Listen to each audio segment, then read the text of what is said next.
యెహోవా నిస్సి, యెహోవా నిస్సి, మా జయధ్వజము నీవే,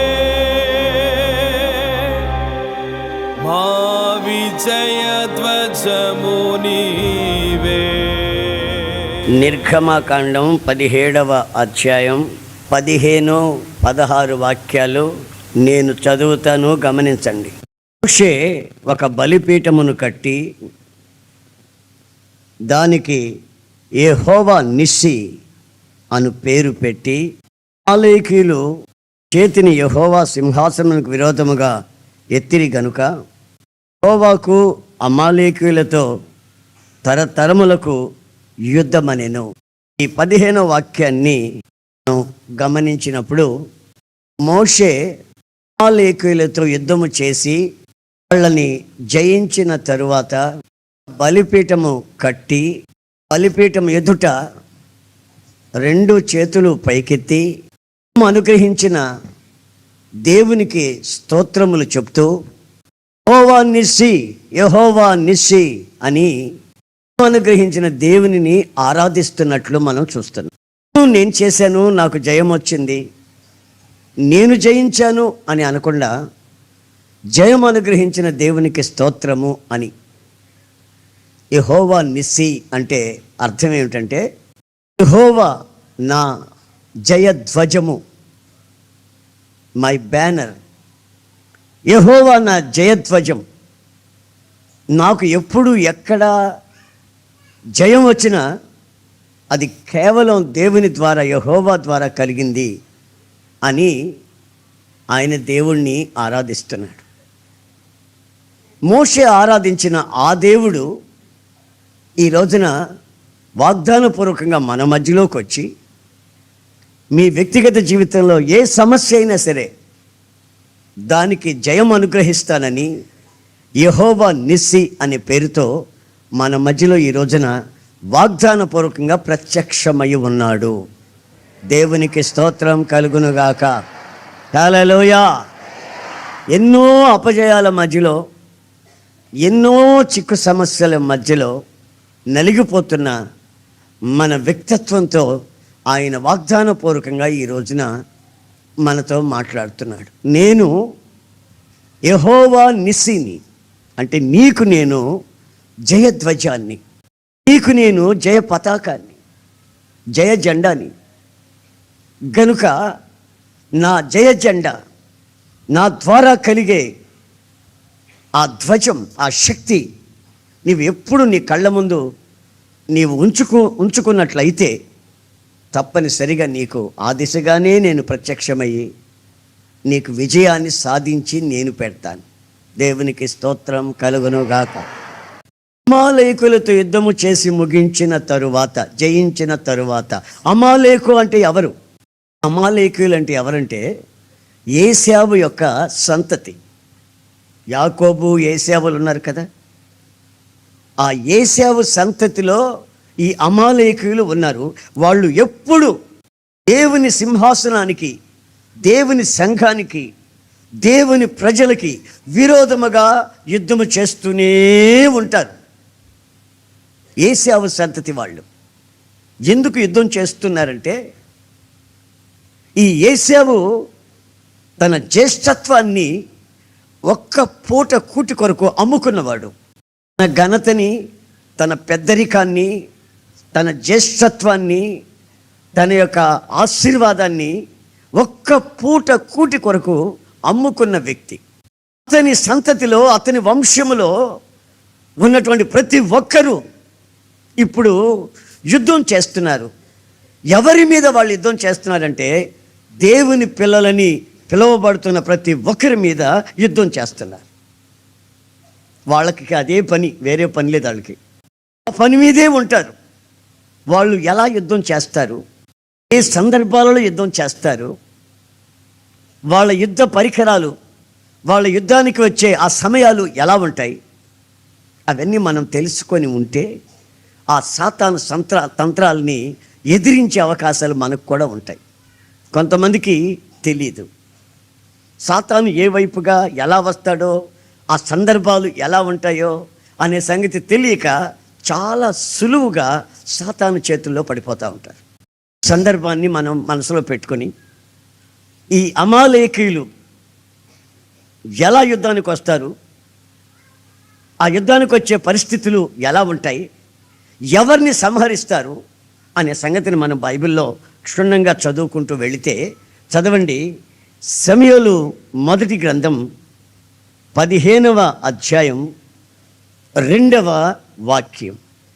బైబిల్ ఉన్న వాళ్ళు తప్పనిసరిగా తీసి చదవండి. సైన్యములకు అధిపతియగు యెహోవా సెలవిచ్చినదేమనగా, అమాలేకీయులు ఇశ్రాయేలీయులకు చేసినది నాకు జ్ఞాపకమే.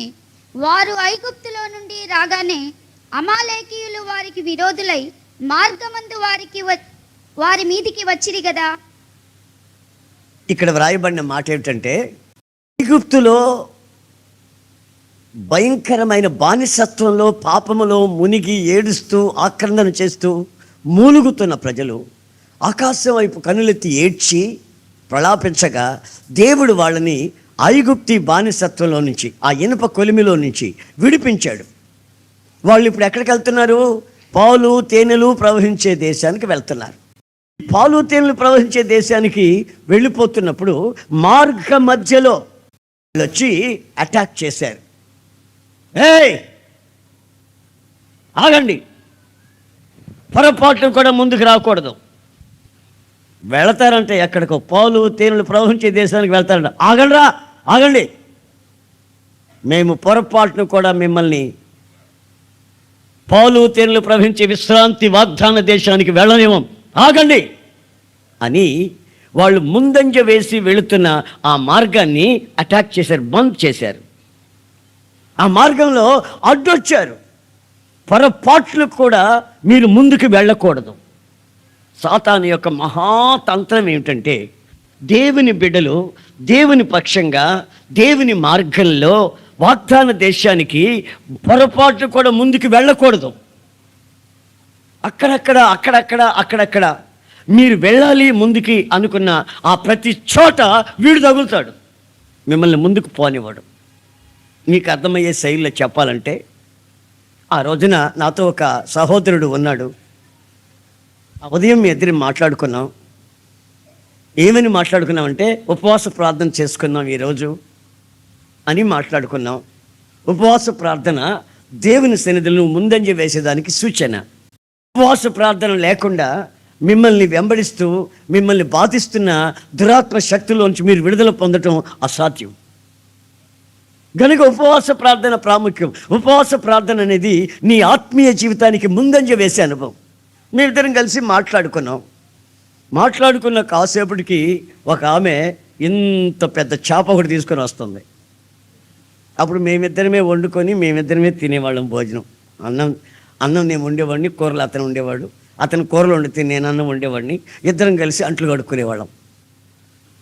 ఉపవాస ప్రార్థన చేసుకొని స్నానం చేసి ఇక శుభ్రంగా డ్రెస్ వేసుకొని బైబిల్ పట్టుకొని పోయి చాపేసి కూర్చున్నో ఆ మనిషి వస్తుంది.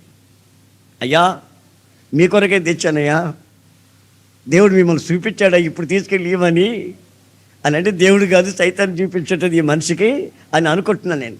ఏమండి మేము ఉపవాస ప్రార్థనలో ఉన్నాం, మీరు తీసుకెళ్ళి తినండి. అయ్యో మేము తినకూడదండి, మీరే తినాలండి. సరే కూర చేసి పెట్టేసేపో, రేపు తీసుకురమ్మన్నాం. అబ్బే ఇప్పుడు మీరు వెంటనే వండుకొని తినాలి, ఇక్కడే వంట చేస్తాను మీకు పెడతానంటది. నేనంటాను కుదరదని. నాతో ఉన్న బ్రదర్ ఏమన్నారు తెలుసా? అనో రేపు చేద్దాం ఉపవాస ప్రార్థన, ఏమైందనా? ఈరోజే చేయాలని ఏముందనా? రేపు చేద్దాం, ఎల్లుండి చేద్దామనా అన్నాడు. నీకేమైనా మతిపోయిందా అన్న? కాదు, నాకు మతిపోవడం కాదు, మరి రోజు దొరుకుతాయన్నటువంటివి దేవుడే పంపించాడనా అంటే దేవుడు కాదు. అమాలేకీయులు ఇప్పుడు మన మార్గాన్ని, మనం ముందుకు పోనీయకుండా మన మార్గానికి ఆటంకం వచ్చి ఉన్నారు. గనుక దీన్ని గుర్తించి మనం ముందుకు వెళ్ళాలి. ఇప్పుడు ఆమేన్, హల్లెలూయా. ఆ రోజే వస్తారు బంధువులు. ఏమండి మా ఇంట్లో ఒక ఫంక్షన్ ఉంది, విందు చేయాలండి, మీరు రాకపోతే కుదరండి.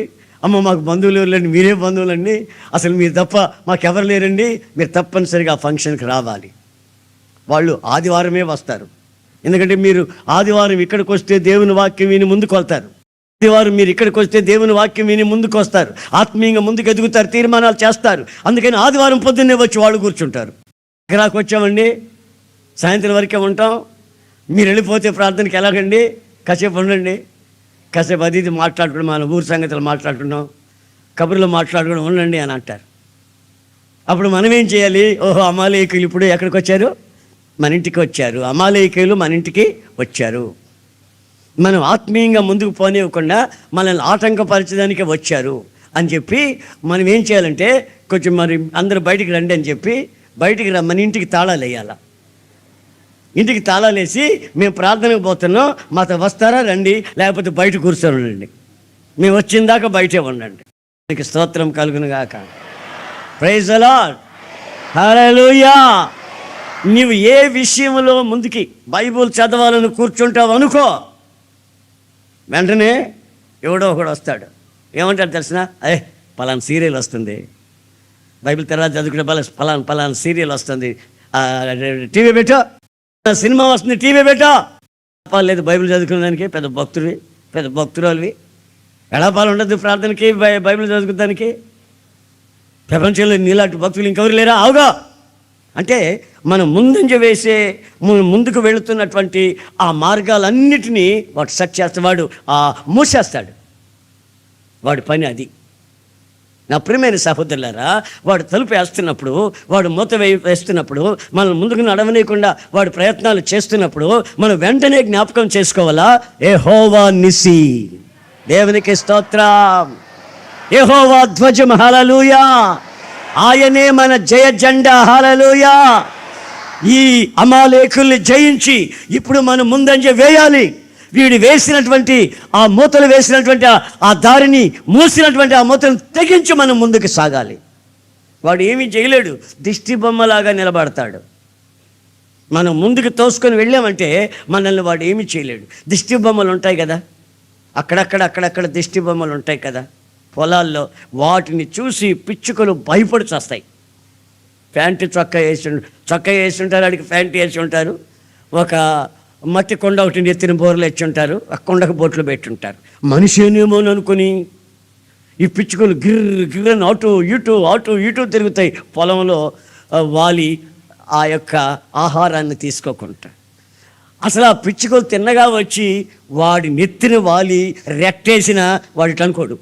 అంటే ఆడు బట్టి గడ్డి బొమ్మ, దిష్టి బొమ్మ, వాళ్ళు ఏమీ లేదు. సాతానుగాడి పరిస్థితి కూడా అంతే. ఏమో ఉన్నట్టు గంభీరంగా, ఏమో ఉన్నట్టు మనల్ని భయపెడుతూ, ఏమో ఉన్నట్టు ఎట్లా వస్తావో చూద్దాం, వచ్చేవాడి నీ సంగతి తేలుస్తాను, రాసొద్దాం అంటాడు.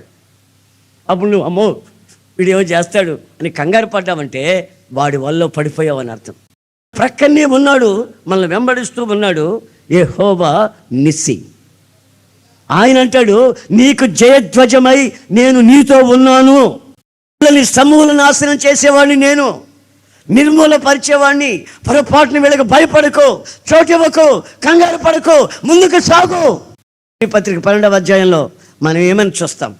సులభముగా చిక్కులు పెట్టు పాపాన్ని విడిచి విశ్వాసమును కర్తయు దాన్ని కొనసాగించే యేసు వైపు చూచుచు మన ఎదుట ఉంచబడిన పరుగు పందెములో మనం ఓపికగా పరిగెత్తుదాం. ఆగిపోకూడదు, మన వ్యక్తిత్వంలో సాగిపోతూ ఉండాలి. దేవునికి స్తోత్రం కలుగునుగాక. సాగిపోవుటకు మనం పిలువబడ్డాము కానీ ఆగిపోవుటకు పిలువబడలేదు. గురి యొద్దకు పరిగెత్తాలి, ఎక్కడ ఆగకూడదు, పరిగెత్తాలి. ఆ పరిగెత్తే వాళ్ళకి, ఆ ముందంజ వేస్తున్న వాళ్ళకి, ఆ ప్రాస్పరస్లో ముందుకు సాగుతున్న ప్రతి ఒక్కరిని ఆటంకపరచాలని వాడు భయపెడుతూ ఉంటాడు. వాడు భయపెట్టేవాడే కానీ మనల్ని ఏమీ చేయలేడనే సంగతి మనం గుర్తుంచుకోవాలి. ఆ భయాన్ని చూస్తూ నిలబడకూడదు. మనతో ఉన్న వాడికంటే బలమైన వాడిని, శక్తి గల వాడిని, మన దేవుణ్ణి చూసుకుంటూ మనం ముందుకి సాగవలసిన అక్కర ఉంది. దేవునికి స్తోత్రం కలుగునుగాక. Praise the Lord, praise the Lord, hallelujah, hallelujah, hallelujah. ద్వితీయోపదేశకాండం 25వ అధ్యాయంలో మరొక విధంగా ఇదే విషయాన్ని వ్రాయబడి ఉండటం మనం చూస్తాం. సమూయేలు గ్రంథంలో మనం చూసాము, దారిని వాడు అడ్డొస్తాడు, మనల్ని ముందుకు పోనీయకుండా దారికి అడ్డొస్తాడు అని మాత్రమే చదివాం. పరిశుద్ధాత్ముడు ఈ ద్వితీయోపదేశకాండం 25:17-18లో ఇంకొక వివరణ అదే సంభవాన్ని గురించి ఇచ్చినట్లుగా వ్రాయబడి ఉంది. అది కూడా చదివితే మీరు వింటారు. గమనించండి ఆ పదాలు. మీరు ఐగుప్తులో నుండి వచ్చుచుండగా మార్గమున అమాలేకీయులు నీకు చేసిన దానిని జ్ఞాపకము చేసుకొనుము. అతడు దేవునికి భయపడక మార్గమున నీకెదురుగా వచ్చి అడ్డొచ్చి నీవు ప్రయాసపడి అలసి ఉన్నప్పుడు, నీవు బాగా గమనించండి, నీవు అలసి ఉన్నప్పుడు, నీ వారిలో నీ వెనుకనున్న నీవు అలసి ఉన్నావు, నీ వాళ్ళల్లో కొంతమంది వెనక వస్తున్నారు. బలహీనులందరినీ, కొంతమంది బలహీనులు, మీరు ఒక గుంపుగా వస్తున్నారు. దేవుడు చెప్తున్నాడు, నా జ్ఞాపకం ఉంది అప్పుడు జరిగిన సంగతి అంటున్నాడు. ఐగుప్తు నుంచి వస్తున్నప్పుడు ఏం జరిగిందంటే, వాళ్ళు మీకు అడ్డొచ్చారు, ముందుకు పోనివ్వలేదు. ఆ తర్వాత మీరు బాగా అలసిపోయినప్పుడు కొంతమంది బలహీనులు మీ వెనుక వస్తున్నారు. కాళ్ళు కొట్టుకుంటూ ఈడ్చుకుంటూ పోలేమా, మనం పోగలమా లేమా, మన వల్ల అవుతుందా అవదా, అమ్మో వీళ్ళ శక్తి ఎక్కువ మన శక్తి ఏంటి అని రకరకాలుగా ఆలోచించుకుంటూ ఆత్మలో బలహీనులై అలసినప్పుడు వెనుక ఉంటున్నారు కొంతమంది. వాళ్ళని అమాలేకీయుడు ఏం చేశాడంటే ఈడ్చుకుని పోయి నిర్మూలపరిచేశాడట ఆ వెనకున్న వాళ్ళని. ఆమేన్, ప్రైజ్ ది లార్డ్. చూడండి, ప్రార్థనా కూటాలు జరిగేటప్పుడు దేవుని సన్నిధిలో ఆరాధన జరిగేటప్పుడు కొంతమంది వెనక షార్ట్ కూర్చొని వెనకగా ఉంటారు. వాళ్ళు తప్పనిసరిగా సాతాను వాళ్ళలో పడతారు. మనకు 10 గంటలకి 9:55 ఆరాధన అని చెప్పామనుకో, అప్పుడు మన ఇంట్లో ఎప్పుడు బయలుదేరితే సరిగ్గా సమయానికి వెళ్ళి మనం ఆరాధనకి వెళ్ళి చేరదామా అని బ్యారేజ్ వేసుకోకుండా, ఆలోచన లేకుండా ఇంట్లోనే 11 గంటలకు బయలుదేరతారు. అక్కడెక్కడో వెనక కూర్చొని అప్పుడే వాక్యం అయిపోయిందా అని సరేలే వాక్యం అయిపోతే మందులే మన వాళ్ళందరినీ కలుసుకొని పలకరించి పోదాం. హాయ్ బాగున్నావా, ఎడన్నా వేసేది హలో అమ్మాయికి పెళ్లి చేసావా, సంబంధం కుదరలేదా, హలో బాగున్నావా బాబాయ్, హలో సినిమా బాగున్నావా అని వాళ్ళని వీళ్ళని సరదాగా పలకరించుకొని, ఇప్పుడు భోజనాలు ఆపేశారంటే జనం ఎక్కువైపోయారని ఆపేశారు చేయలేక. అట్లయితే మనం ఎంత దూరం వచ్చి ప్రయోజనం ఉంది, శుభ్రంగా తిని సాయంత్రం వరకు ఉందాం అనుకున్నామే. వీళ్ళు అసలు ఎందుకు వచ్చారా అనేది వీళ్ళకి తెలియదు. గుంపులుగా జనం వెళుతున్నారు, ధైర్యంగా ముందు పోయేవాళ్ళు పోతున్నారు, అక్కడ వాళ్ళు ఆటంకపరుస్తున్నారు, వాళ్ళని ఎదురిస్తూ ముందుకు సాగుతున్నారు. కానీ కొందరు బలహీనులై, ఆత్మీయతలో బలహీనులై, ముందుకు పోయే కోరికలు ఆశ లేకుండా వెనుక ఉంటే వాడు వెనుక చుట్టుపట్టుకున్నట్టు లాక్కెళ్ళిపోతున్నాడు. చేయబట్టుకుని ఈడ్చుకుని వెళ్ళిపోతున్నాడు. ఎక్కడ తీసుకెళ్తున్నాడు మనకు అర్థం కాదు. వాళ్ళు నిర్మూలమైపోతున్నారట. ఈ వాక్యం ఎంత చక్కగా చెప్తుంది. ఎప్పుడు నిన్ను వాడు అటాక్ చేస్తాడు, ఎప్పుడు నిన్ను లాగుతాడు, ఎప్పుడు నిన్ను చుట్టుపట్టుకుంటాడు, ఎప్పుడు వాడి చేతుల్లో నువ్వు పడతావంటే ఆత్మయందు నువ్వు అలసిపోయి సొమ్మసిల్లి, నేను ఆత్మీయంగా నడవలేను, నాకు శక్తి చాలదు, నా బలం చాలదు, పోదానండి ఎప్పుడో ఒకసారి వస్తానులే అని వెనక ఉన్నప్పుడు ఈ భయంకరమైన ఆపద జరుగుతుందని పరిశుద్ధాత్ముడు లేఖన భాగాలలో వ్రాయించి ఉంచాడు. కూడా సేవకుల కూటాలు జరుగుతుంటాయి. సేవకుల కూటాలు నెలకొకసారి ఇక్కడ జరుగుతూ ఉన్నప్పుడు నాకు కొంతమంది తెలుసు. వాళ్ళు ఎంతసేపటికి ఆ స్తంభం చాటును కూర్చోవటమో వెనక్కి కూర్చోవటమో, ఆ స్తంభం చాటును వెనక్కి కూర్చోవటం ప్రయత్నాలు చేస్తుంటారు. నేను గుర్తించే, బ్రదర్ ఇక్కడ వచ్చి కూర్చో, ముందు కూర్చో అని అంటుంటా. ఇక్కడ కూర్చుంటే అంటుంటాడు. సరే అక్కడ దగ్గర కూర్చొని రావు అంట. అంతే. ఇక 2 నెలలు ఉంటాడు, 3 నెలలు ఉంటాడు. తర్వాత తెల్లవారుజామున చెప్పకుండా సూట్ కేసు తీసుకుని అంతు లేకుండా వెళ్తాడు. ఏంటయ్యా ఎందుకు వెళ్తున్నావని ఎవరన్నా ఒకవేళ అడిగితే, నాకు ఇది సెంట్రల్ జైలున్నట్టుందే. ఏది ఎట్టుందంట, ఇది నాకు సెంట్రల్ జైలు ఉన్నట్టుంది. ఇక్కడ ఫ్రీడమ్ లేదు, అసలు విడిగా తిరిగేదానికి లేదు, అసలు విడిగా మాట్లాడేదానికి లేదు.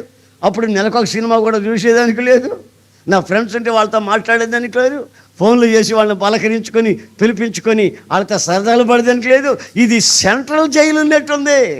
సెంట్రల్ జైలు ఉందని చెప్పి ఆడు అక్కడి నుంచి వెళ్ళక మునిపే 2 నెలలు 3 నెలల నుంచి నేను ఆడిని గమనిస్తుంటే సాటును కనుక వెనకెక్కడ ఉండటం ఉంటే ఈడు పోతాడని అనుకుంటానే ఉంటాను నేను.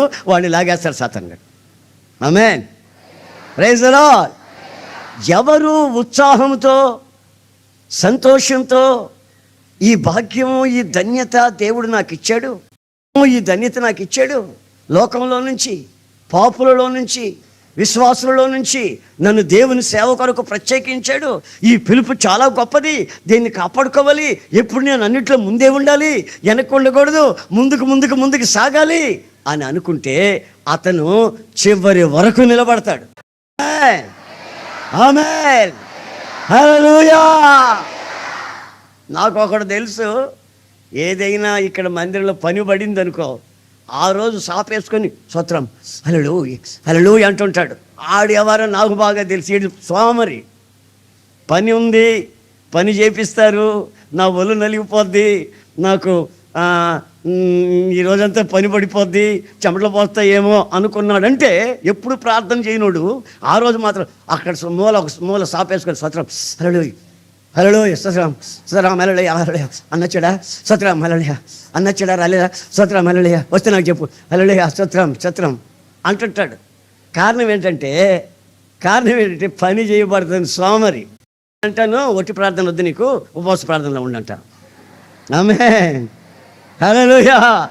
సరే, ఉపవాస ప్రార్థనలో ఉండు, 3 పూటలు తినకుండా ఉపవాస ప్రార్థన ఉంటే కొంచెం అంత దీన్ని చేసుకుంటే ప్రార్థన అంటాడు. ఏమిట్రా అంత ముఖ్యం? మామూలప్పుడు ఫ్రీగా ఉన్నప్పుడేమో నువ్వు ప్రార్థన చేసినట్టు కనబడవు, వీళ్ళతో ఎగచకాలు పరిహాసాలు తమాషాలు జోకులు చెప్పుకుంటూ తిరుగుతావు వాళ్ళతో వీళ్ళతో. సరిగ్గా ఏదైనా దేవుని పని చేసి ముందుకు పోవాలనుకున్న రోజున ఈ నాటకాలు ఆడతావు. నేను గమనిస్తూనే ఉంటా. మరలా ఒక రోజున ఎగురుతున్నాడు ఆత్మ వచ్చినట్టుగా. ఈ వ్యవహారాలన్నీ నాకు బాగా తెలుసు, చాలామందిని చూస్తున్నాను నేను. తర్వాత సాయంత్రం అయ్యేసరికి అయ్యగారు కనబడకపోతే ఆడిని ఎతుకుతుంటే ఆడిని ఎతకొద్దు, ఆడు సూట్ కేసులు ఉండదు చూడండి కావాలంటే అన్న. పోయి చూస్తే లేవు అన్న. మీరు అటు చెప్పారన్నా అన్నాడు. ఆడు సాటుని తిరిగేటప్పుడే నాకు తెలుసు. ఏమని రాసిందంటే బాగా వినండి, చెప్తాను. పొలం కోసేటప్పుడు రైతు పొలం కోసేటప్పుడు బైబిల్లో రాసిన మాట, పొలం కోసేటప్పుడు ఆ గట్లు ఉంటాయి గనిమలు, ఆ చుట్టూ ఉంటాయి గట్లు, ఆ గట్ల దగ్గర ఉండే వాటిని కొయ్యొద్దు అన్నాడు దేవుడు. చక్కగా రాసింది. చుట్టూ ఉంటాయి గనుముల దగ్గర ఆ పైరును కొయ్యొద్దు, వదిలేసేయండి అన్నాడు. ఎందుకని నేను చదివితే పక్షులకి, ఆకాశ పక్షులకి, దారిని పోయేవాడు పీక్కొని తినేదానికి. ఆ దారిని పోయే పక్షులు, ఆ దిక్కులేని వాళ్ళు వాళ్ళ చేతుల్లో పడిపోతాడు. ఆసామి కష్టపడి సంపాదించాడే, ఆ పండించాడే, అక్కడికి రావు ఈ ధాన్యం పరుల సొమ్మైపోద్ది, సాతాను చేతిలో పడిపోద్ది. వాడు సుఖిస్తాడు, వాడు సంతోషిస్తాడు, వాడు ఆనందిస్తాడు. కనుక నా ప్రియమైన సహోదరులారా, ఆరాధనకు వచ్చే విషయమే కానీ, ప్రార్థన చేసే విషయమే కానీ, దేవుని సన్నిధిలో దేవునికి కానుకిచ్చే విషయమే కానీ ఏ మాత్రం ఆలస్యము చేయకుండా, వెనుకంజ వేయకుండా, అన్నిట్లో ముందుగా ఉండేందుకు మీరు ప్రయత్నం చేయాలి. దేవునికి స్తోత్రం కలుగునుగాక. హల్లెలూయా, హల్లెలూయా, హల్లెలూయా. మొన్న భోజనాలు ఏర్పాట్లు చేశాం. చాలామంది కొత్త వాళ్ళు వచ్చి నాతో ఏమన్నారంటే, మీ సంఘస్థులు చాలా పద్ధతిగా ఉన్నారండి అన్నారు.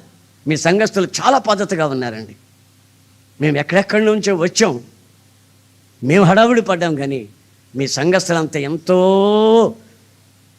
పద్ధతిగా లేఖ పనులు చేయకుండా, దరిద్ర పనులు చేయకుండా, పాకులు ఆడకుండా, తిండి అని ఎగబడకుండా, మీ సంఘస్థుల పద్ధతులే మాకు బాగా నచ్చాయండి అన్నారు. అప్పుడు నాకు సంతోషం వచ్చింది. దేవునికి స్తోత్రం. ఎందుకంటే మిమ్మల్ని గురించి సాక్ష్యం ఏమిటంటే, మీరు వెనకంజ వేసిన వాళ్ళు కాదు, దరిద్ర బ్రతుకు బ్రతికేవాళ్ళు కాదు, మీరు ఆ విధంగా వాళ్ళని మీ సంఘస్థులు మీరు పెంచారు, చక్కగా వాక్యం చెప్పి వాళ్ళని బలపరిచారు. వాళ్ళు భోజనాల విషయాల్లో అవసరపడకుండా మిగతా ప్రార్థన విషయాల్లో మాత్రమే అవసరపడుతున్నారు. ప్రార్థనలు చేసుకుంటూ అన్ని పనులు చేస్తున్నారు. ప్రార్థన పద్ధతులు ఈ సంఘంలోకి వచ్చిన వెంటనే మేము వేరే వేరే సంఘాల నుంచి వచ్చాము, అక్కగారి జ్ఞాపకార్థమని మీ పద్ధతులు చూసినప్పుడు మేము కూడా మీ దగ్గరికి రావాలని మాకు అనిపిస్తుంది. Praise the lord. ఏరి నిద్రపోయే వాళ్ళు ఏరి గోళ్ళకు ఆనుకొని అండి హల్లెలూయా హల్లెలూయా అని ఆరాధించే వాళ్ళే కనబడుతున్నారు మీ సంఘంలో. ఆమేన్. నిద్రపోయే వాళ్ళు ఏరి తల కింద వేసుకొని వెనక పైకి ఎత్తే వాళ్ళు ఏరి, జొల్లు గార్చుకునే వాళ్ళు ఏరి, ముఖాలు వికారంగా పట్టుకునే వాళ్ళు ఏరి. ఇప్పుడు వెనకేముంది, ముందే ఉంది. ఎక్కడ అడుగు పెట్టేదానికి చోటు లేకుండా కూర్చున్నారు. దేవునికి స్తోత్రం కలుగును. వెనక ఖాళీ ఉంటే, ముందు మీరొచ్చి కూర్చుని వెనక ఖాళీలు ఉంటే ఆ ఖాళీ దగ్గరకు వచ్చి వాడొచ్చి కూర్చొని నెమ్మదిగా జుట్టు పట్టుకుని ఈడ్చుకొని నెమ్మదిగా వెళ్ళిపోతాడు. అది చేయబెట్టి లాక్కుని వెళ్ళిపోతాడు. కానీ వెనకేది ముందేది ఇక్కడ? ఆమేన్ ఆమేన్. నా కనుచూపు మేరకు చూస్తూ ఉంటే వాళ్ళ ముఖాలు నేను గుర్తించలేకపోయినా అదిగో దేవుని వాక్యం కొరకు ఎదురు చూస్తూ ఆయన సన్నిధిలో ముందంజ వేయాలని వచ్చిన వాళ్ళే ఎక్కువగా నాకు కనిపిస్తున్నారు. దేవునికి స్తోత్రం. ఎవరో ఒకరు ఇద్దరు యోధా లాంటి వాళ్ళు ఉంటారు, పోతారనుకోండి, వాళ్ళతో మనకు అనవసరం. వాగ్దాన భూమికి, పాలు తేనెలు ప్రవహించే భూమికి మనం ఐగుప్తు నుంచి బయలుదేరుతున్నాం. దేవుడు మోషేతో ఒక మాట చెప్పాడు. ఏమిటంటే 2 వెండి బూరలు తయారు చేయించుకో, వెండి బూరలు తయారు చేయించు, ట్రంపెట్స్ తయారు చేయించు. ఒక బూర ఊదు, అసెంబ్లీ అవుతారు, ప్రజలందరూ ఒక దగ్గరకు వచ్చి కూడుకుంటారు. ఒక బూర ఊదు, అందరు వస్తారు. వచ్చిన వాళ్ళని సపడలు కొట్టిస్తూ ఉండకో, వాళ్ళని తరలించి తీసుకొని వాగ్దాన భూమికి వెళ్ళు. అప్పుడు 2వ బూర ఆర్భాటముగా ఊదు. దేవునికి స్తోత్రం. హల్లెలూయా.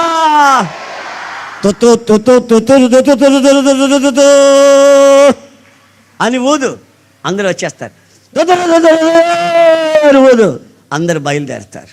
మీరు అసెంబ్లీగా ఇక్కడికి రావాలి.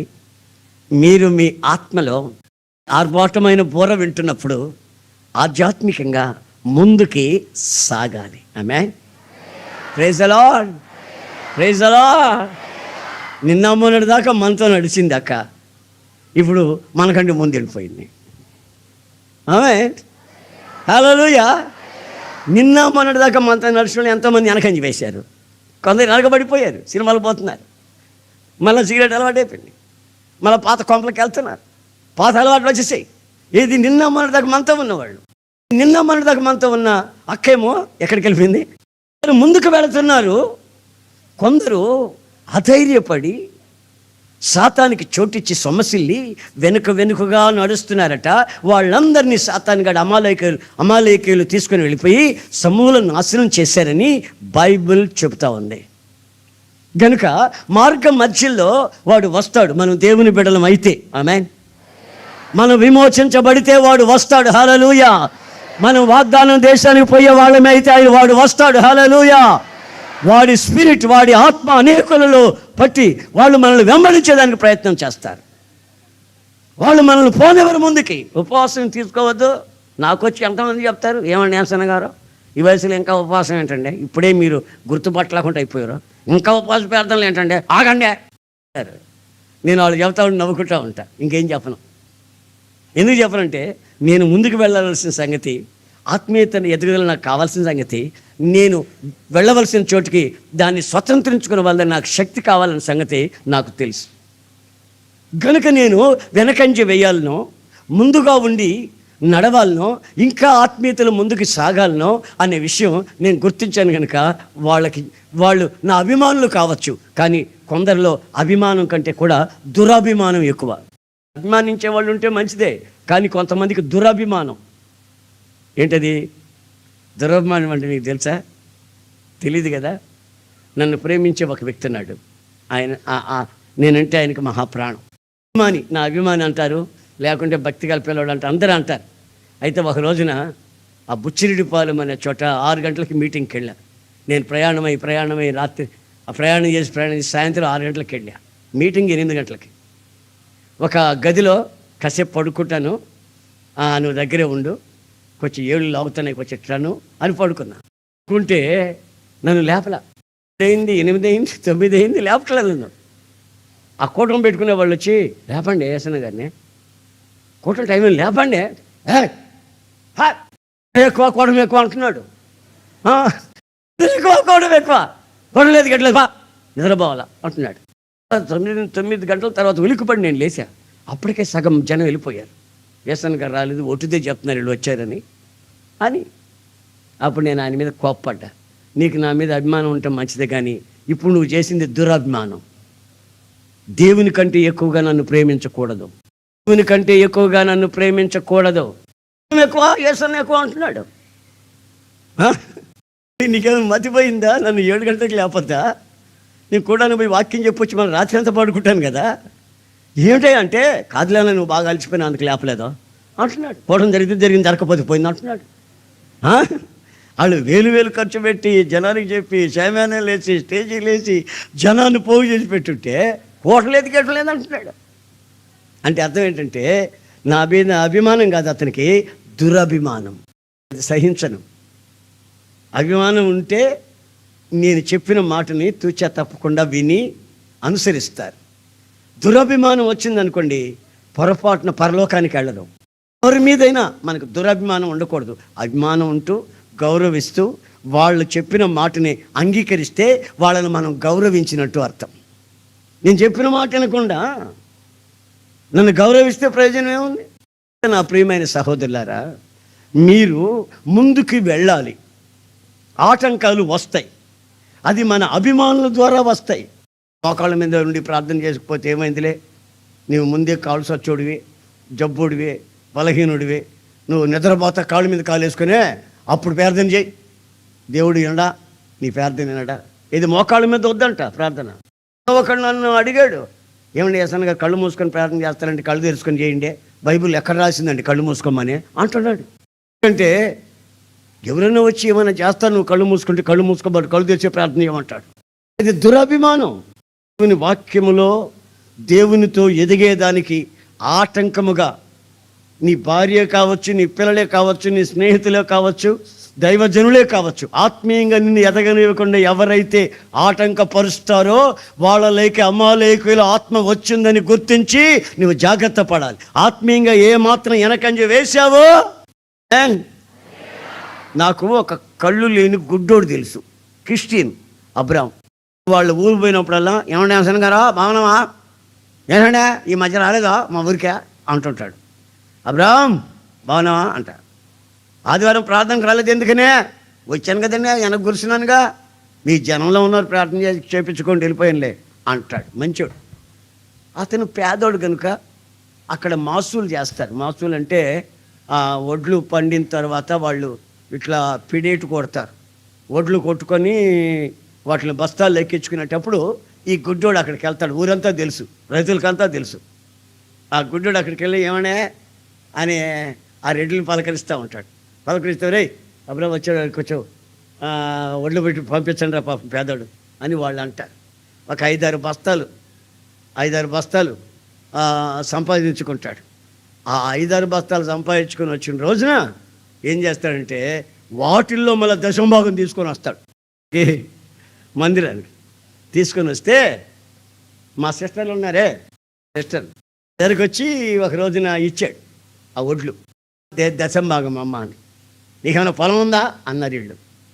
పొలం లేదు, వాళ్ళందరూ పెడుతుంటారు నాకు పేదోడని, నాకు ఇచ్చారమ్మా అని అని అన్నాడు. మీరు అడుక్కుని వచ్చిన మాకు పెడతారా? వదిలే, పేదోడివే, నువ్వే తిన, మేము మాకు వదిలేపా అన్నారు.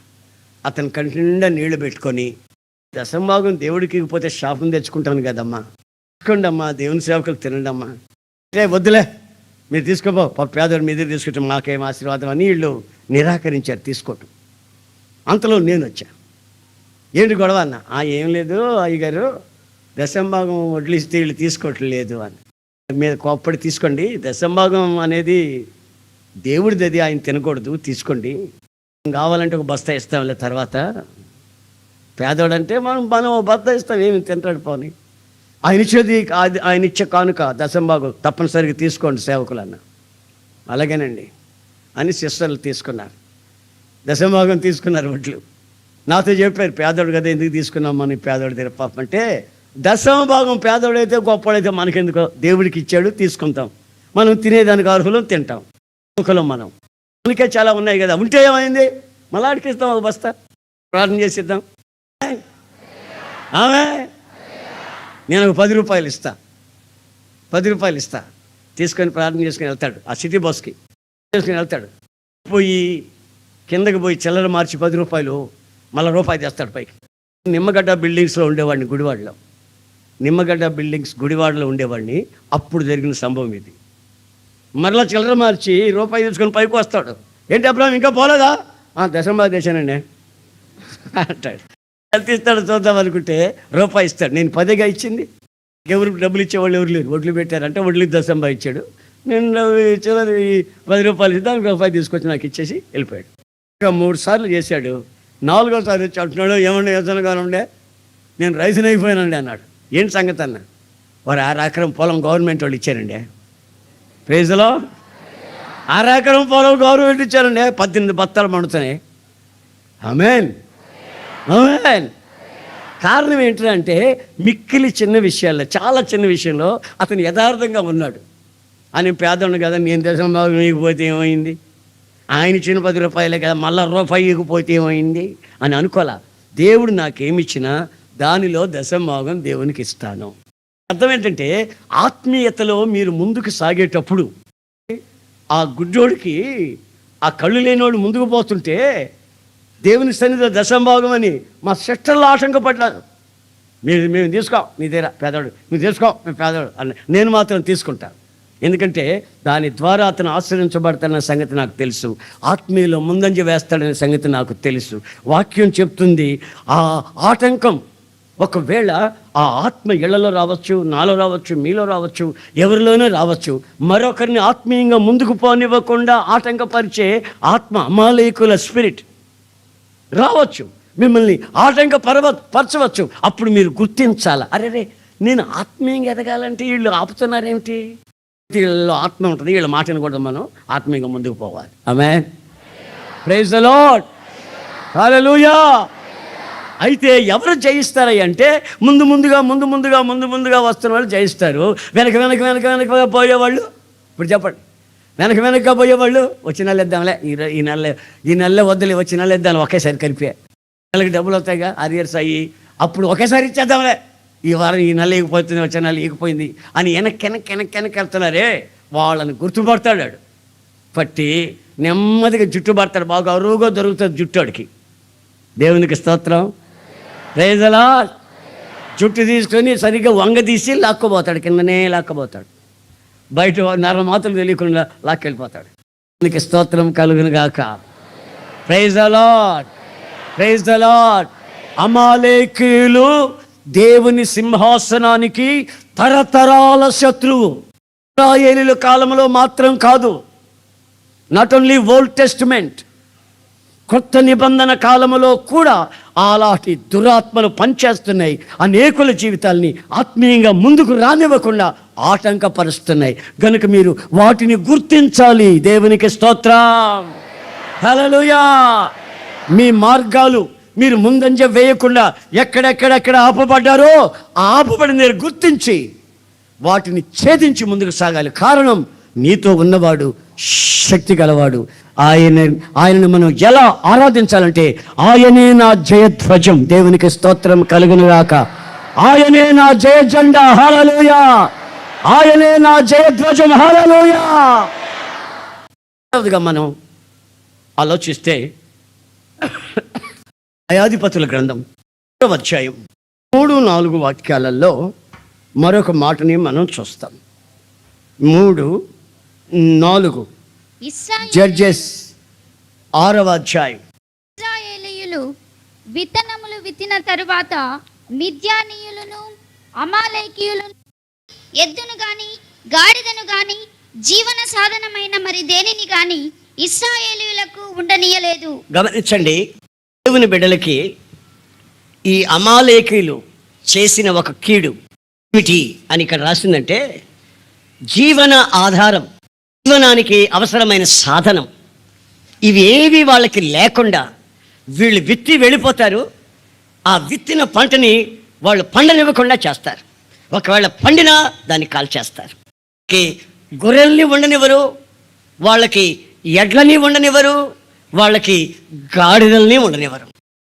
జీవన ఆధారం, మీకు జీవన ఆధారం. నేను అడుగుతాను కొంతమంది, మీ కుటుంబ పోషణ ఏమిటి బ్రదరు అని అడుగుతాను.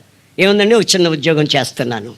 అమ్మా మీరు మీ బ్రతుకు తెరువు ఏంటమ్మా, ఎట్లా చేస్తున్నారు? ఏముందండి, చిన్న వ్యాపారం చేస్తున్నానండి. బాబు నీ యొక్క జీవన వ్యాపారం ఏంటంటే ఏదో ఒక 6 ఎకరం పొలం ఉందండి, దాన్ని చేసుకుని ఇంకొక 2 ఎకరాలు కూడా కౌలుకు తీసుకుంటానండి, అదే నా జీవన ఆధారం. అమాలేకీయులు ఎప్పుడు నీ జీవన ఆధారాన్ని చెడగొట్టాలని ప్రయత్నం చేస్తుంటాడు. ఆలోచించండి. నీకు ఉద్యోగం ఉందనుకో, ఆ ఉద్యోగం ఓడబీకాలని ఆలోచిస్తాడు. ఉందనుకో, పొలంలో పంట పండనివ్వకుండా చేయాలని ఆలోచిస్తాడు. వ్యాపారం ఉందనుకో, నీ వ్యాపారాన్ని సరిగ్గా జరగనివ్వకుండా నీకు పోటీ వాళ్ళని తీసుకొచ్చి పెడతాడు అక్కడ. అప్పుడు నీ పరిస్థితి ఏమిటి? తెనాల నుంచి ఒక అబ్బాయి వస్తాడు, కూడానికి వస్తాడు, ప్రార్థన చేయించుకుంటాడు. ఒకవేళ ఈరోజు వచ్చినాడేమో. ప్రార్థన చేద్దామని అంటే అని ఒక మాట చెప్పాలను. ఏంటి సంగతి అంటే, పలానా వ్యాపారం చేస్తున్నాను కదన్నా, అక్కడ కొట్టు తీసుకొని ఎదురుగా మళ్ళీ ఇంకో కొట్టు పెట్టాడన్న. నాకు ఒక రోజుకి ఒక 100 రూపాయలు వచ్చాయి, ఇప్పుడు 30 రూపాయలు వస్తున్నాయి. బిజినెస్ చూడకపోయావా? అదే చూస్తున్నానన్న స్టేషన్ పక్కన. బిజినెస్ టీ కొట్టు భలే జరుగుతుందన్న, బ్రహ్మాండంగా జరుగుతుందన్న అంటాడు. ఈ వారం వచ్చే వారం వచ్చి అనో మళ్ళా పోటీ తగిలిందన్న. అంటే అతనికి జీవన ఆధారం ఏమిటో, మంచి పిల్లోడు, భక్తి గల పిల్లోడు, జీవన ఆధారం ఏమై ఉంటుందో దాని మీద వాడు కన్నేస్తాడు. అప్పుడు మనం ఏం చేస్తామంటే, మనం ప్రార్థన చేస్తున్నాం, బైబుల్ చదువుతున్నాం, అన్నీ పద్ధతిగానే ఉంటున్నాయి, క్రమంగా ఉంటున్నాయి, ఏదో దేవుడిచ్చిన దాంట్లో కానుకొడిచ్చుకుంటున్నాం, అంతా బాగానే ఉంది. ఎందుకు మనకి ఇవన్నీ జరుగుతున్నాయి? ఈ ప్రార్థనలో దిగి మనకు ప్రయోజనం ఏముంది అని కొంతమంది సొమ్మసిల్లి అలసిపోతున్నారు. యుద్ధంలో మామూలుగా గమనించండి, యుద్ధంలో ఒక సైన్యం ఇక్కడ నిలబడతారు, ఆ సైన్యం అటు నిలబడతారు. రోజుల్లో అయితే బాణాలు విసిరేవాళ్ళు, ఈ రోజునైతే తుపాకులు ఫిరంగులతో కాల్చుకుంటున్నారు, బాంబులు వేసేస్తున్నారు. భూమి మీద ఆకాశం నుంచి యుద్ధం జరుగుతూ ఉంది, నీటి ద్వారా జరుగుతూ ఉంది, నీటిలో వచ్చి బాంబింగ్ చేస్తున్నారు. అయితే విచిత్రమైన సంగతి ఏంటంటే, ఒకసారి ఒక సైన్యంలో ఉన్నటువంటి మహావీరుడు పేరు చెప్తేనే జనం గడగళ్ళాడిపోయేంత వీరుడు, సడన్గా అతని పక్కనే ఒక వ్యక్తిని వాళ్ళు తుపాకీతో కాల్చేస్తే, అమ్మో నా స్నేహితుడు, నా సహోదరుడు, అమ్మో తోటి యోధుడు చచ్చిపోయాడని వాడిని చూస్తూ నిలబడ్డాడంట. ఇంకోటి ఈడికి తగిలింది, ఒకడు పడిపోయాడు. ఆ పడిపోయిన వాడిని మనం చూసుకుంటూ కూర్చుంటే మనం కూడా పడిపోతాం. గనుక మనం చూస్తూ ఉండవలసింది ఎవరిని అంటే, సాతానుగాడు మన మీద ఏ దిశ నుంచి బాణం వేస్తాడో చూసుకుంటూ మనకు జయధ్వజమై ఉన్నాడే ఆయనని మనం అడ్డు పెట్టుకొని ఆయన్ని చూస్తూ ఈయన యందు ఆధారపడి నిలబడాలి. ఆమేన్, ప్రైజ్ ది లార్డ్. ఆయనే మన యొక్క డాలు, ఈయనే మన కేడం, ఈయనే మన శిరస్త్రాణం, ఈయనే మన శరీరానికి ధరించుకోవలసిన కవచం, ధ్వజం, యెహోవా నిస్సి. ఆయనను మనం ధరించుకొని శత్రువు కొట్టే ఆ బాణాన్ని గుర్తించాలి.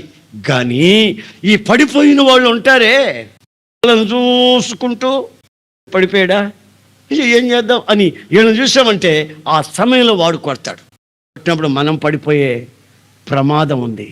అందుకని మనం ఒకరినొకరు కలుసుకున్నప్పుడు, ఒకరితో ఒకరు మాట్లాడేటప్పుడు ఆ పడిపోయిన వాళ్ళు ఉంటారే, అవిశ్వాసులు ఉంటారే, అక్రమస్తులు ఉంటారే, విగ్రహారాధికులు ఉంటారే, వాళ్ళను చూస్తూ కంగారు పడకూడదు. మీ వ్యక్తిగత జీవితాల్లో కూడా ఇట్లాంటి హెచ్చరికలు, ఇట్లాంటి ఆలోచనలు మీరు ఆత్మీయంగా ముందుకు సాగేదానికి అవసరమైతే ఈ దేవుని మందిరంకి వచ్చి ఈ బ్యాటరీ ఉందే, మన హృదయం ఉందే, అది వాక్యం చేత ఛార్జ్ చేయబడాలి. దేవునికి స్తోత్రం. ఛార్జీ లేకపోతే hello hello hello hello hello hello hello మరి పిచ్చోడా ఛార్జింగ్ లేదు చూడరాదండి అంటే, అవునవును నిజం ఛార్జింగ్ లేదే, ఛార్జీలు పెట్టలేదే, ఛార్జీలో పెట్టుకుంటే పని చేస్తుంది. అలా అలా అలా అలా అలా అలా అలా అలా అలా అంటే ఎట్లా కుదురుతుంది, తలకాయలేక పని చేస్తాం. మన కోతి కొబ్బరికాయ ఇచ్చినట్టు, కోతి కొబ్బరికాయ ఇస్తే తింటుందండి? కోతి మనలాగా కొట్టుకొని కొబ్బరికాయ తింటుందా? కొబ్బరి తింటుందా? తిందాం. దాన్ని తిప్పి తిప్పి తిప్పి తిప్పి చూసుకుంటూ ఉంటుంది కానీ తిందాం. అయిపోయింది కొందరు బ్రతుకులు. జీవనోపాధి, జీవన సాధనం. దేవునికి స్తోత్రం. ఇప్పుడున్నాయి మనకి మోటార్ సైకిళ్ళు, బైకులు, సైకిళ్ళు, రిక్షాలు, ఆటోలు, కార్లు, వ్యాన్లు అన్నీ ఇప్పుడు ఉన్నాయి. అప్పట్లో ఏమున్నాయి? అప్పుడు ఏమున్నాయి? గాడిదలు ఉన్నాయి, కంచర గాడిదలు. అయ్యే వాళ్ళకి మోటార్ సైకిళ్ళు, కంచర గాడిదలు 2 ఉంటే 2 మోటార్ సైకిల్ కొన్నట్టే. అంటే ఈ సాతాన్ గాడు ఏం చేస్తాడు తెలుసా? ప్రార్థనకు పోయే సమయంలో మోటార్ సైకిల్ ఎవడన్నా తీసుకెళ్ళిపో ఉంటాడు. ఎవడో ఒకడు మోటార్ సైకిల్ తీసుకెళ్ళిపోతాడు. ప్రార్థనకి నువ్వు సిద్ధపడి లోపల నుంచి బయటకు వచ్చేసరికి బండి అదే, బైక్ అదే, అబ్బాయి తీసుకెళ్ళాడు, ప్రార్థన పోవాలని తెలీదా, నేనే తీసుకెళ్ళమన్నానులే. గాడిద పోయింది, ఆ గాడిద మీద ఇంకొక గాడిద ఎక్కిపోయింది. బైక్ ఒక గాడిద అయితే ఈడొక గాడిద. ఆ ప్రార్థనకి వెళ్ళేసరికి అతులే వెళ్ళిపోయాడు. ఇక ఈయన చూసి చూసి చూసి చూసి కోప్పడి, చర్చి లేదు, గిర్చి లేదు, ప్రార్థన లేదు, కీర్తన లేదు, సంగతి తేల్స్తానని చెప్పి స్టూల్ వేసి కూర్చుంటాడు. తిన్నగా ఎందుకు వస్తాడు? వాడు తిన్నగా రాడు. వెనకమల్లగా వచ్చి మోటార్ సైకిల్ పెట్టి వాడు వెళ్తాడు, క్రికెట్ చూసేదానికి వెళ్తాడు. వాళ్ళ అమ్మ వచ్చి చెప్తాడు, బయట పెట్టిపోయాడు అని, వెనక పెట్టిపోయాడని చెప్తాడు. ఆడు ఇప్పుడు ఎక్కడ వస్తాడు? రాళ్లే. అన్నం కూడా పెట్టి పంపిస్తుంది ఆ మనిషి. లేవు, ఆడుదలు లేవు, లేవు. పంట పండించుకుంటే ఆ పంట ఇంటికి రాలేదు. విత్తనం వేస్తే విత్తనం కుళ్ళిపోయేటట్టుగా చేశారు. అమాలేకి జీవన ఆధారం, దాని మీద వాడు కన్నేస్తుంటాడు ఎప్పుడు. అందుకని నువ్వేం చేయాలంటే, నీ జీవన ఆధారం ఏమిటో, నీవు చేస్తున్న పని ఏమిటో, వ్యాపారం ఏమిటో, వాటిలో దేవుడు నీకు ఇచ్చేది ఏమిటో, దానితో నువ్వు జీవించాలి కనుక నువ్వేం చేయాలంటే, దేవుడు నీకు ఇచ్చిన దాంట్లో మరలా ఆ విత్తనం తీసుకెళ్ళి మరలా విత్తాల. ఆమేన్. 10,000 రూపాయలు నీకు ఇచ్చాడే అనుకో, నీకు 15,000 రూపాయలు అవసరం అనుకో. 15,000 రూపాయలు నీకు అవసరం అండి, 10,000 రూపాయలు దేవుడు ఇచ్చాడండి. అప్పుడు ఈ 10,000 రూపాయల్లో 15,000 రూపాయలు పండేటట్టుగా విత్తనం తీయాలి. విత్తనాన్ని తినకూడదు, విత్తనం తినకూడదు. విత్తనం తింటే చిప్ప చేతికి వస్తుంది. విత్తనం నేను 10,000 రూపాయలకు సంబంధించి విత్తాను, 10,000 వచ్చాయి, నాకు అవసరం ఇప్పుడు 15,000. అందుకని ఎక్కువగా విత్తుతా. ఎక్కువగా విత్తితే ఇప్పుడు మళ్ళీ ఎక్కువగా, చెప్పండి, ఎక్కువగా విత్తితే ఎక్కువగా పండుతుంది. నువ్వు విత్తేదాన్ని బట్టే నీకు పంట. తానుగాడు పంట పండనీయకుండా విత్తనాన్ని కుళ్ళిపోయేటట్టు ఎందుకు చేస్తున్నాడంటే, నీ అవసరానికి తగినట్టు నువ్వు విత్తటం లేదు. 10,000 కోసుకుంటున్నావు, 200 రూపాయలు కవర్లో పెట్టిచ్చేస్తున్నావు.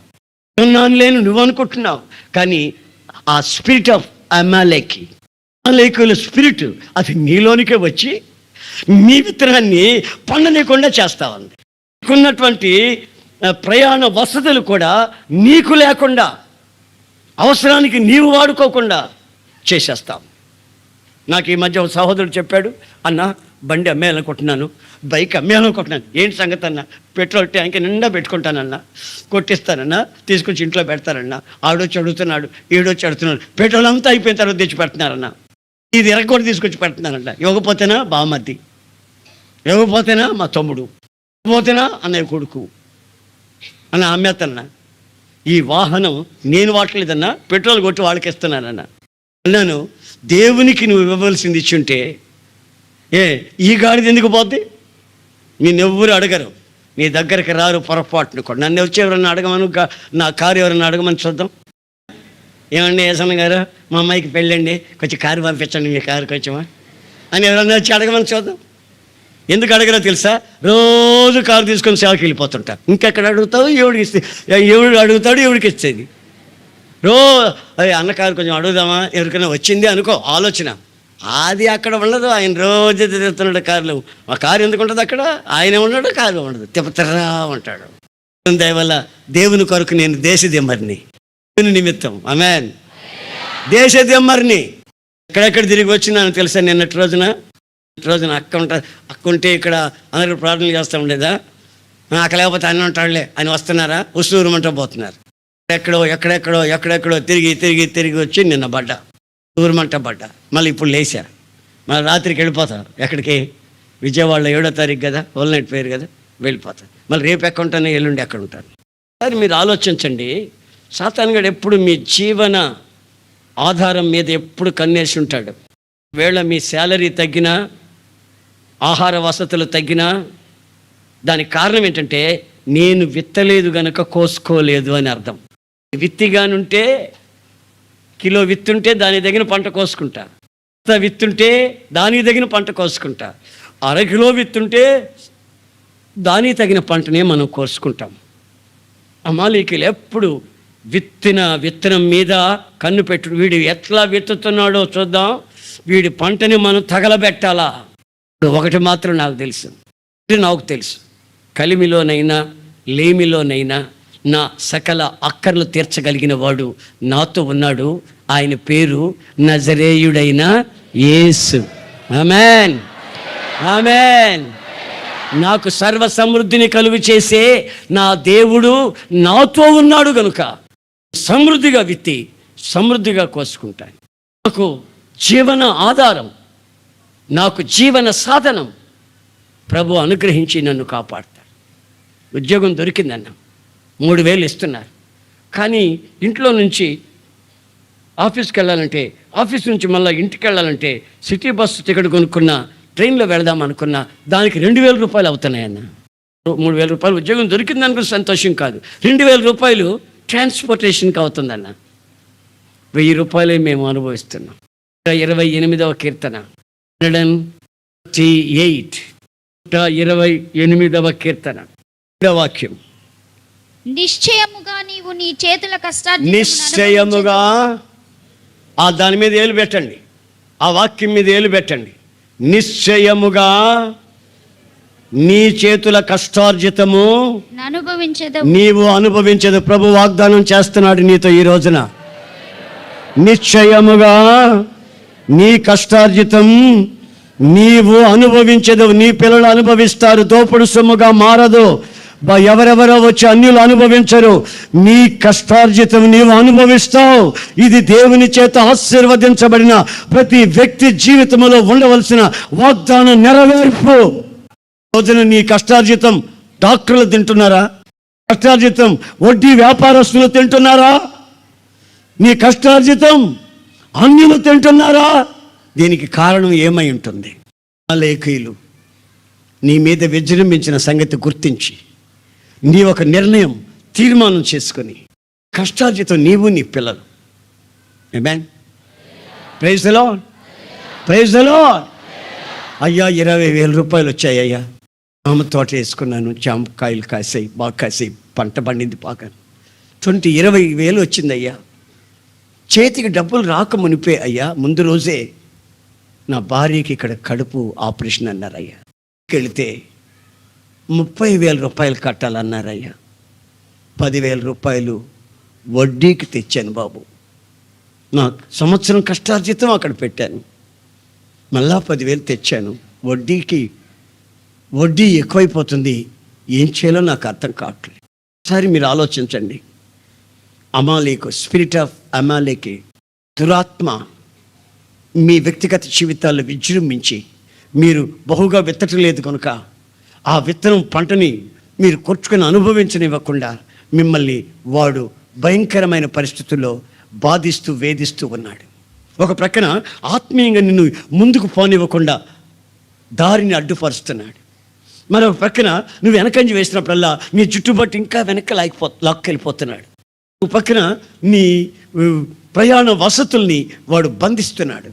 ఆహార వసతుల్ని, పిల్లలకి పోషకాహారం కూడా తృప్తిగా పెట్టుకోలేకుండా అంత మిగిల్చి వడ్డీ కట్టవలసిన పరిస్థితిని కలుగు చేస్తున్నాడు. దేవుని ఆశీర్వాదానికి దూరంగా మనం మార్చబడకూడదని దేవుని వాక్యం ఈ రోజు నిన్ను హెచ్చరిస్తుంది. సూటిగా నిన్నే హెచ్చరిస్తుంది, మరెవరినో కాదు, నిన్నేనని నువ్వు గుర్తిస్తే ఈ రోజున చాలా మంచిది. మాట కూడా మీకు చెప్తాను. శామ్యూయల్ మొదటి గ్రంథం 30వ అధ్యాయం 1-2 వాక్యాలు. దావీదును అతని జనులను మూడవ దినమందు సిక్లగునకు వచ్చి అంతలో అమాలేకీయులు దండెత్తి దక్షిణ దేశము మీదను సిక్లగు మీదను పడి కొట్టి దానిని తగులబెట్టి గనులనేమి అల్పులనేమి అందులోనున్న ఆడువారందరినీ చెరపట్టుకొని చంపక వారిని తీసుకొని వెళ్ళిపోయి ఉండిరి. తర్వాత దావీదును అతని జనులను పట్టణమునకు వచ్చి అది కాల్చబడి ఉండుటయు తమ భార్యలను కుమారులను కుమార్తెలను చెరలోనికి కొనిపోబడి ఉండుటయు చూచి ఇక ఏడ్చుటకు శక్తి లేకపోవునంత బిగ్గరగా ఏడ్చిరి. యెజ్రెయేలీయురాలైన అహీనోయము కర్మెలీయుడైన నాబాలు భార్య అయిన అబీగయీలు అను రాళ్లతో దావీదు మిక్కిలి ఏ వాక్యం అది? 6 6వ వాక్యం. మరియు తమ తమ కుమారులను బట్టియు కుమార్తెలను బట్టియు జనులకందరికీ ప్రాణము విసికినందున రాళ్ళు రువ్వి దావీదును చంపుదము రండని వారు చెప్పుకొనగా, ఇక్కడ గమనించండి, అమాలేకీలు ఓసారి ఏం చేశారంటే దావీదుతో కొంతమంది సిక్లగ్ అనే ఒక ప్రాంతంలో క్యాంప్లో ఉన్నారు. క్యాంప్లో ఉన్నప్పుడు దావీదుతో ఉన్న మగవాళ్ళంతా ఓ ప్రాంతానికి వెళ్ళారు. వాళ్ళు తిరిగి వచ్చేసరికి దావీదుతో ఉన్న వాళ్ళ భార్యల్ని, వాళ్ళ పిల్లల్ని, వాళ్ళ ఆస్తుల్ని దోచుకొని అమాలేకీయులు పారిపోయారు. దావీదుతో ఉన్న వాళ్ళు వచ్చి చూస్తే ఆ క్యాంప్ అంతా అగ్ని చేత కాల్చబడిపోయింది. కనిపించట్లేదు, భార్య కనిపించట్లేదు, చెల్లెళ్ళు లేరు, అక్కలు లేరు, అల్లుళ్ళు లేరు. వాళ్ళ బంధుత్వం అంతా నా అనే వాళ్ళు ఎవ్వరూ ఒక్కరు కూడా లేని పరిస్థితి అక్కడ ఏర్పడింది. దావీదు ఉన్న వాళ్ళంతా ఏడ్చుటకు శక్తి లేనంతగా ఆకాశం వైపు చూసి ఏడుస్తున్నారు. గమనించండి, ఇక్కడ కూడా అమాలేకీయులు చేసిన ద్రోహం, అమాలేకీయులు దేవుని పిల్లలకి ఎదురుగా వచ్చి చేసిన యుద్ధం ఏమిటంటే, నా అని పిలవగలిగిన వాళ్ళు ఎవరైనా మనకుంటే వాళ్ళని మనకు కాకుండా చేస్తారు. నా అనేవాళ్ళు నీకు నీ భార్య వియోగం, భార్య కనిపించకపోతే, నీ పిల్లలు కనిపించకపోతే, మీ అమ్మాయి కనిపించకపోతే నీ పరిస్థితి ఏంటి? వీడికి ఇదే పని. అమాలేకైన వాడు ఉన్నాడే, దేవునిలో మీరందరూ ఆధ్యాత్మికంగా ఎదుగుతుండటం వాడు కానీ చూశాడంటే వాడు ఓర్వలేడు, మిస్సింగ్ చేస్తాడు, భార్యకి మిస్అండర్స్టాండింగ్ పెడతాడు, భార్య నిన్ను అదో రకంగా అనుమానిస్తుంది. అరే బయట వాళ్ళు అనుమానించారు, నీవు కూడా నన్ను అనుమానిస్తావా? అనుమానిస్తే నేను సహించలేను. నా అనేవాళ్ళు వాళ్ళని కంటికి కనబడకుండా చేసేసాడు. ఈడు అమాలేకీయుడు. మీ బ్రతుకుల్లో కూడా ఇట్లాంటి సంభవాలు సంభవించినప్పుడు అమాలేకీయుడు వచ్చాడు గనుక నా భార్య మనసుని మార్చి నాకు జయమనుగ్రహించే జయధ్వజం, జయ జెండా నాతో ఉన్నాడు. దేవునికి స్తోత్రం. హల్లెలూయా. ఒక అమ్మాయి ఊరేసుకొని సచ్చి ఉత్తరం రాసి పెట్టింది. బంధువులు వాళ్ళు వీళ్ళు నన్ను అదో రకంగా మాట్లాడారు, అవమానపరిచారు. నేను ఫెయిల్ అయ్యానని అందరూ అలా అవమానపరిచి నేను పట్టించుకోలేదు. మా అన్నయ్య కూడా నన్ను రకంగా మాట్లాడాడు, నా మీద అనుమానపడ్డాడు, ఇక నేను బ్రతకడం అనవసరం అని విషం దాగి చస్తున్నానని విషం దాగి చచ్చిపోయింది, ఊరేసుకొని చచ్చిపోయింది. ఎవరో ఏదో అంటే మనం పెద్దగా పట్టించుకోం. రిక్షావాడు అంటాడు, దాన్ని పోతే రిక్షా పిలిచాం, ఎరా స్టేషన్కి వస్తావా? స్టేషన్కే వస్తానండి. ఎంత? 25 రూపాయలు. 25? అమ్మో మహా ఎక్కేవలే అమ్మ, మొహం చూడు దీని మొహం అన్నాడు రిక్షావాడు. అక్కడేం పట్టించుకోవాలా. రిక్షావాడు ఏదో అంటే అన్నాడు అనుకో వచ్చేసింది. భర్త ఇదిగా సంగతే కోతి మొహం వేసుకొని ఉన్నావు అన్నాడు అంట.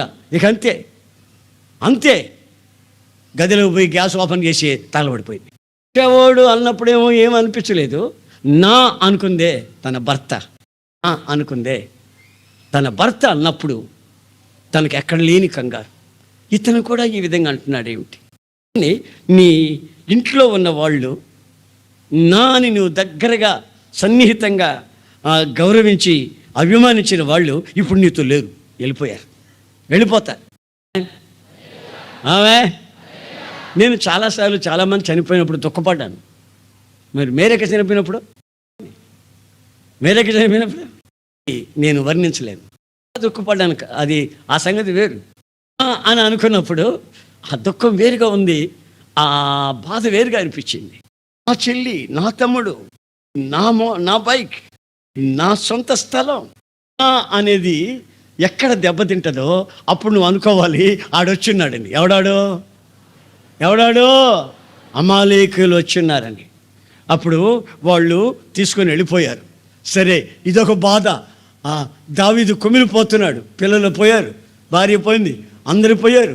నాని వాళ్ళు లేక కుమిలిపోతుంటే ఆయనతో ఉన్నారే కొంతమంది, వాళ్ళంతా విసుగు పడిపోయి ఈ దావీదుతో మనం చేరబట్టి కదా మన పిల్లలు కూడా, మన భార్యలు కూడా, మన వాళ్ళు కూడా అందరూ వెళ్ళిపోయారు అని అనుకుని, ఏది రాళ్ళే, రాళ్ళే, ఏ చంపుతాం వీడిని, దావీదుని చంపుతాం అని వాళ్ళు రాళ్ళు తీసుకొని పళ్ళు పట కొరుకుతున్నారు. సరే, ఆ సిచ్యువేషన్ ఒకసారి ఆలోచించండి. అమాలేకులు వచ్చి దోచుకునే వాళ్ళని దోచుకొని పోగా, రెండోది ఇంట్లో నా అనుకునే వాళ్ళు, నా స్నేహితులు, నా బంధువులు, నాతో ఉన్న వాళ్ళు ఇప్పుడు నన్ను మిస్అండర్స్టాండింగ్ చేసుకుని రాళ్లతో కొట్టాలని ప్రయత్నం చేస్తున్నా. ఇప్పుడు రాసిన మాట ఏంటి తెలుసా? ఏడ్చుటకు, చెప్పండి, ఏడ్చుటకు శక్తి లేక. ఒకవేళ మీకు అనుభవాలు ఉన్నాయో లేవో నాకు తెలియదు.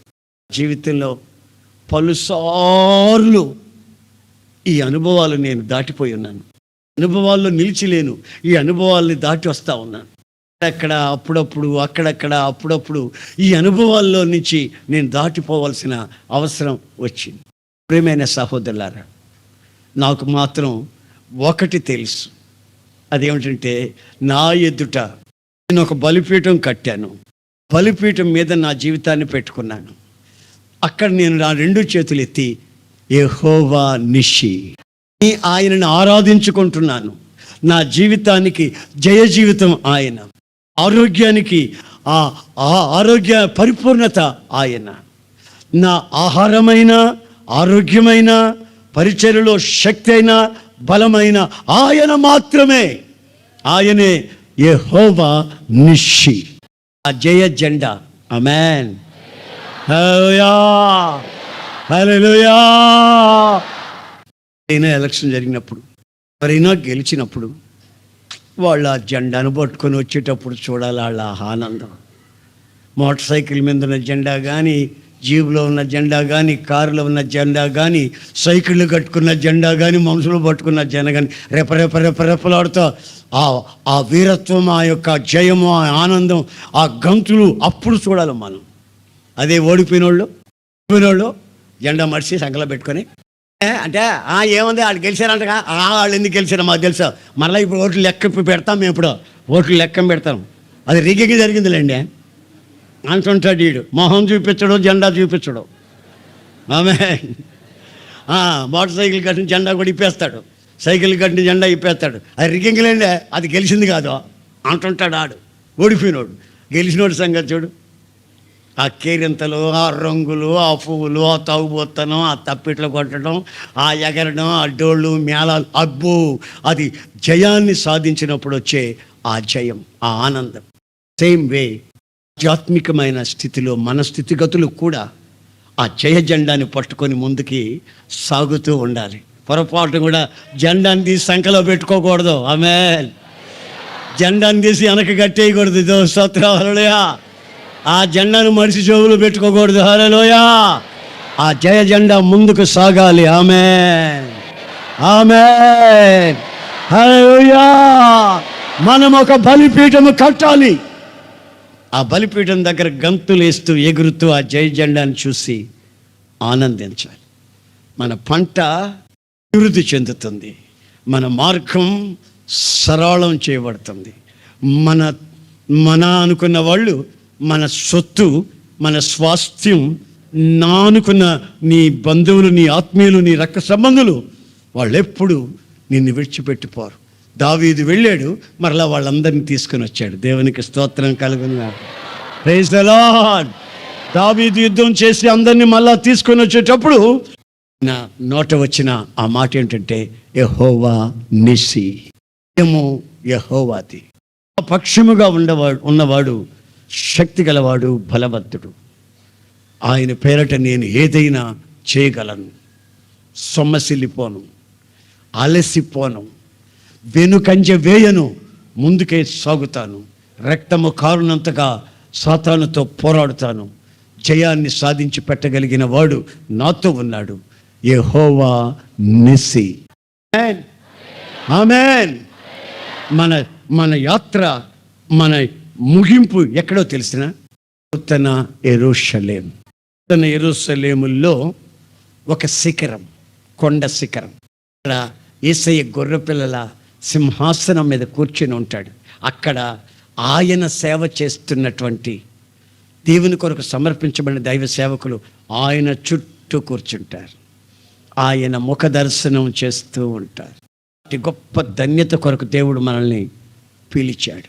ఐగుప్తు నుండి మనం వెళ్ళవలసిన ప్రతి చోట వీడు అప్పుడప్పుడు తగులుతూ ఉంటాడు. చివరిగా మనం బైబిల్లో చదువుతాం, వాళ్ళని సమూల నాశనం చేసేసినట్లుగా మనం చూస్తాం. కానీ ఆ యొక్క ఆత్మలు ఈ రోజుల్లో కొత్త నిబంధనలో కూడా అనేకుల జీవితాల్ని ఆ విధంగానే చేస్తున్నాయి. అమాలేకు అంటే అర్థం ఏంటో తెలిసిన డిక్షనరీలో నేను పొద్దున్నే చూశాను. అమాలేకు అంటే అర్థం ఏంటంటే నాకేవాడు అని. ఏం నాకుతాడో నాకు తెలియదు. నాకేవాడు అంట. మరి ఇవాళ నాకేదేంటో అక్కడ రాయిలా, మరి డిక్షనరీలో చూశాను, ఉదయాన్నే చూశాను. అమాలేకు అంటే నాకేవాడు అని అర్థం. శ్రేష్ఠత్వాన్ని పోగొట్టుకున్నవాడు, ప్రధానత్వాన్ని పోగొట్టుకున్నవాడు, దేవుని పిలుపును పోగొట్టుకున్నవాడు, క్రమం తప్పి అక్రమంగా ప్రవర్తించి శాపానికి ఊబిలోకి వెళ్ళినవాడు. ప్రియమైన సహోదరులారా, ఆ నాకేవాడి చేతిలో మనం పడకుండా మనకు ముందుగా ఉన్నవాడు మనల్ని జయ జీవితానికి నడిపించగలిగిన శక్తి గలవాడు కనుక ఆ యెహోవా నిస్సిని తలంచుకుంటూ మనం ముందుకు సాగుదాం. ప్రభు మనకు సహాయం చేయనుగాక.